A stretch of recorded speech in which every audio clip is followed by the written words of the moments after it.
حکایتی در مورد شفاعت نماز. شخصی در خواب می بیند که قیامت برپا شده. همه انسان ها در گرو اعمالشان هست. هر کس به هر طرف فرار می کند. کسی از اولادش فرار می کند، کسی از پدر و از مادرش فرار می کند، کسی از همسرش فرار می کند، کسی از دوستش فرار می کند. همه سرگردان و منتظر حساب کتاب الهی. ناگهان ملک می آید، به دست من ورقی می دهد. پرسان می کنم این چیست؟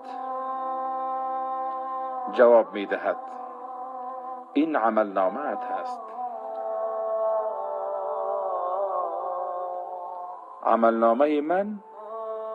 می گوید بله عمل نامه خودت. با این چی کنم؟ منتظر باش. زمان خودت که رسید، نامت گرفته شد، نزد الله متعال برو و حساب اعمالت را بده.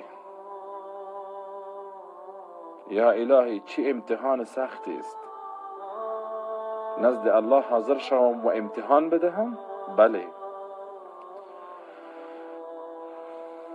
حساب کتاب شروع می شود. بعضی ها به طرف جنت، بعضی ها به طرف جهنم فیصله می شود. بالاخره نام من گرفته می شود. با 100 ترس و لرس و هراس نزد الله متعال حاضر می شوم. حساب کتاب آغاز می شود.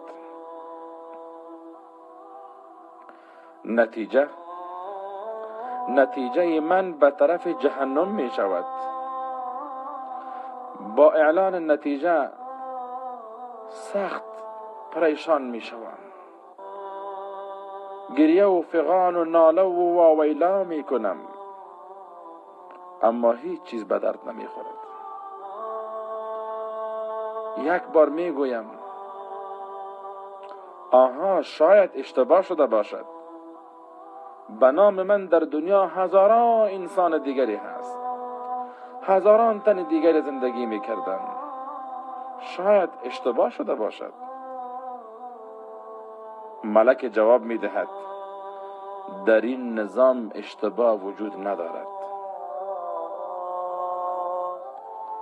اشتباه نشده، خودت هستی. حرکت کو به طرف جهنم. 2 ملک می آید، از دستانم می گیرن و به طرف جهنم کش می کند. بالاخره به جهنم پرتاب می کنند. مدت می گذرد. شخص با لباس و جامه سفید حاضر می شود. به من می گوید دستت را بده. دستم را می دهم و پرسان می کنم که چی می خواهی از من؟ جواب می دهد تو را از جهنم بیرون می کنم. می خواهیم که از جهنم خارج شوی. میگم تو کی هستی؟ جواب می دهد من نمازت هستم. تو نماز من هستی؟ بله. تو تا حال کجا بودی؟ چرا هنگامی که حساب کتاب ما آغاز شد حاضر نشدی؟ چرا هنگامی که گریه و فغان و واویلا می کردم حاضر نشدی؟ چرا هنگامی که مرا به طرف جهنم کش می کردن حاضر نشدی؟ چرا قبل از آمدن من بر جهنم تو حاضر نشدی؟ بالاخره چرا تأخیر کردی؟ چرا ناوقت کردی؟ نماز می گوید به من ساکت شو، بس خاموش شو.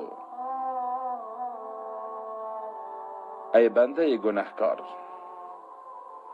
ای بنده ناسپاس، مرا در دنیا با وقت ادا می کردی که من هم به وقت حاضر می شدم.